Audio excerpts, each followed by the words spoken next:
Alhamdulillah hari ini kita dapat bersama dengan jemaah Jad Travel untuk bersantai di atas Jabal Khandamah.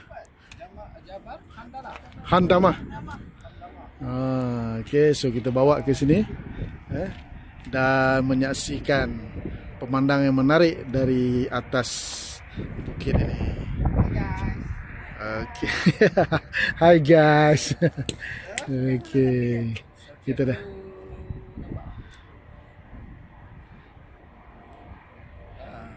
Okay kan. Bukan semua jemaah boleh datang naik atas ni kan. Okay, jadi biasanya mana yang ada kesempatan kita akan bawa naik di atas ni dan boleh melihat keindahan Clock Tower dan persekitaran Masjidil Haram, keseluruhan Mekah daripada atas bukit ini. Very supportive. Okay.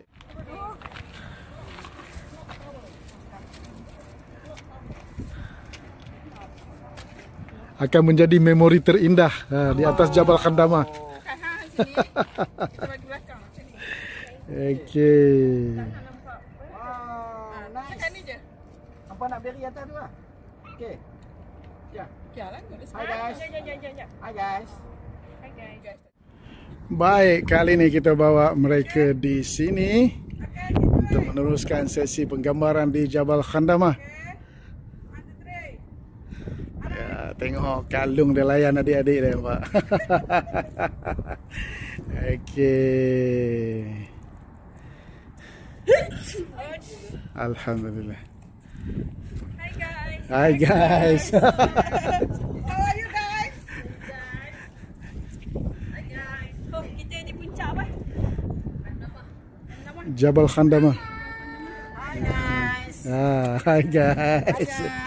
Okay. So